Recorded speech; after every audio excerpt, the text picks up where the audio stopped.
pense que si quelqu'un veut violer une personne, supposons une femme, un homme veut violer une femme, est-ce que si la femme serre les genoux, ça va empêcher l'agression sexuelle? Non. Si la personne a dit non, c'est non. Je pense que déjà, quand quelqu'un essaie de violer une autre personne, l'agression sexuelle est déjà en cours. Si le gars, s'il veut, que t'as les genoux fermés ou ouverts, tu sais, non. Non. C'est bien bizarre comme question. Mauvaise réponse. En novembre 2015, le juge Robin Camp de la Cour provinciale d'Alberta a pourtant demandé à une victime pourquoi elle n'a pas serré les genoux pour éviter son agression sexuelle. Toi, monsieur le juge, pourquoi t'as pas fermé ta bouche? Diriez-vous que c'est normal que des garçons de 11 ans touchent dans le chandail les seins d'une fillette de leur classe? Non. Non. Non. Non.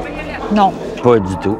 Mais mettons là, que la fillette, elle aurait dansé de manière jugée suggestive à la dernière fête de Saint-Valentin. Non plus. Y a-t-il une raison qui justifierait que des garçons de sa classe mettent des mains sur ses seins? Non, aucunement, zéro, non. Eh bien, pourquoi alors, en janvier 2016, lors d'un procès pour intimidation, une commission scolaire montréalaise a attaqué la crédibilité d'une victime de 12 ans en insistant sur le fait qu'elle avait dansé de façon suggestive lors de la Saint-Valentin? Sérieux, man? Si une femme est en état d'ébriété, le meilleur moyen pour rentrer à la maison en toute sécurité, est-ce que c'est A, à pied, B, n'importe comment pourvu qu'elle soit accompagnée d'un membre du sexe fort, C, en autobus de nuit ou D, en taxi? Moi, je lui conseille de prendre un taxi. Taxi, c'est toujours l'idéal aussi. J'espère qu'elle va prendre le taxi. J'espère. Selon le SPVM, vaut mieux éviter de prendre un taxi pour pas se faire violer quand on est en état d'ébriété. Donc, finalement, l'idéal, c'est que les femmes sortent pas de chez elles. Supposons qu'un homme se trouve dans un sous-marin, il est dans l'armée. Il y a des femmes dans le sous-marin aussi. Ils sont coincés là pendant plusieurs jours. Parce qu'à un moment donné, les hommes ne seront pas capables de contrôler leur pulsion puis vont être obligés de violer les femmes. Chris, j'espère pas. Non. Non. Il n'y aurait pas de raison pour que ça arrive. La proximité, le fait que les gens sont enfermés.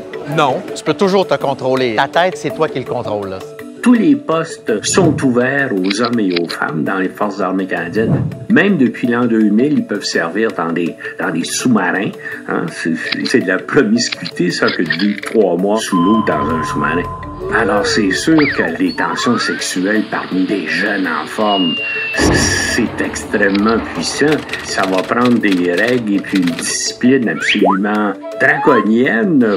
Espérer là, que tout ça va être facile et ça irait contre la nature humaine. Oh! Monsieur Lester, vous êtes un dinosaure. La culture du viol est tellement présente dans les médias qu'on finit par ne plus la voir. Mais quand on demande aux gens de réfléchir à ce que ça implique, On voit bien que c'est possible de comprendre c'est quoi le consentement. malgré le message que les institutions gérées par des dinosaures nous renvoient, C'est un choix de pas le respecter. c'est pas vrai que les violeurs comprennent pas.